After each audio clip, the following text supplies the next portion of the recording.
Hey guys, welcome back to Pro Gun. If you haven't already done so, please click the subscribe button. Greatly appreciate that. We do giveaways from time to time, and the only way to be eligible is to be a subscriber, so please subscribe. Okay, if you've seen my YouTube channel, you've probably seen I've done a lot of reviews on holsters. A lot of them on leather, Kydex, and a few of them on hybrid holsters. And people have asked me, okay, so you've reviewed leather, Kydex, and hybrid. What holster is the best? Well, that's a personal choice. I will go through all of the pros and cons with you to help you make your decision, but only you'll know. And to be honest with you, I have all of them, depending on what it is I'm doing. But regardless, and no matter what type of holster you choose, there's a couple things to look for. Number one, the entire trigger guard should be covered, and preferably the barrel. I don't like when the barrel sticks out of the bottom of the firearm because sometimes it hangs up on the outside of the holster and it makes it harder to draw. And is there enough retention to secure your weapon? But first we'll start with leather. Now, personally, I've always been a fan of leather holsters. I mean, the look of leather is great. They last a long time. They wear extremely well. And I like the smell of leather. And they're just classy looking. But the leather has their downfalls too. First of all, leather holsters are a little rough on the inside. So sometimes drawing your firearm, it causes a bit of a drag on the slide and makes it a little bit harder to draw the firearm. There's also more care required to maintain a leather holster, and they are susceptible to the elements.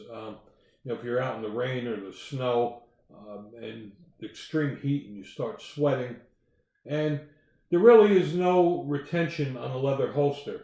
If you have retention on a holster, it's usually passive retention, and that's normally a Velcro strap or a thumb brake that's got a snap on it. But that's leather. Now we're going to go to Kydex. Kydex holsters are cheaper to make, so they cost a lot less than leather. And they are custom molded to fit your gun. There's no break-in period. And the day you get your Kydex holster, it fits like a glove right from day one.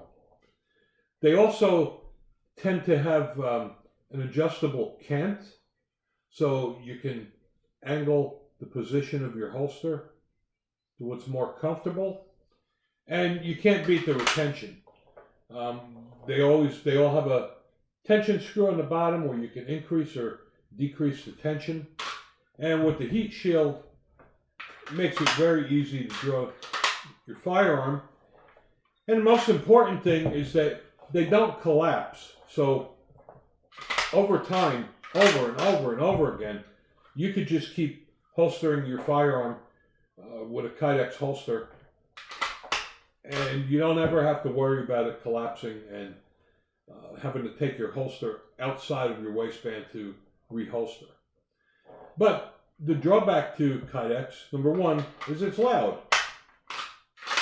And it makes me laugh when all these people that carry inside the waistband say, well, I like the element of surprise. And then they carry a Kydex holster where everyone in the next county can hear you draw and reholster your firearm. And when you're carrying a large firearm like this in a Kydex holster, over a long period of time, it does get to be a little uncomfortable sometimes because the material is really, it doesn't give, it's very hard, and it just gets to be uncomfortable. And over time, sometimes they can get brittle or break. And next we have is the hybrid, such as the Urban Carry. And this is a leather holster with a Kydex retention system built inside. So you do get the look the feel and the comfort of leather, and you do get the security of Kydex. Now, I have replaced my normal leather with the hybrid holster, and I prefer this most. But like I said, this is a personal choice, and there is no better. They all have their flaws and they all have their good points, but I just wanted to point out the pros and cons of all of them. And again, you'll probably, if you carry every day like I do, don't be afraid to experiment, because you're never going to get a holster right out of the box that's perfect. They all have their good points, they all have their bad points, and I do tend to use both Kydex and hybrid leather. I like them both, and you may, after evaluating them, you may determine that you need them both as well. If you've only used Kydex and you haven't used leather or a hybrid or vice versa, you may want to experiment and try with them both. When you go out and you carry a firearm that's, $500 or $600, who really cares about spending, a couple bucks on a good holster? But like I said, regardless of what type of holster you get, number one thing should be, it should completely cover your trigger guard. You should not be able to get any part of your finger in there, right? It should have some retention to it. And you should be able to adequately draw and holster your firearm safely. So that's key on all of them. And unfortunately, a lot of these holsters are bought online. You just don't know until you get them home and try them. There's very few places that are going to let you go in the store and start, taking holsters out of the packages. But most of these come with a lifetime warranty and exchange program. So if you get a holster that doesn't work for you, most of the reputable companies will refund your money or let you exchange it for something else. So there you have it. You have the leather, you have the Kydex, and you have the hybrid.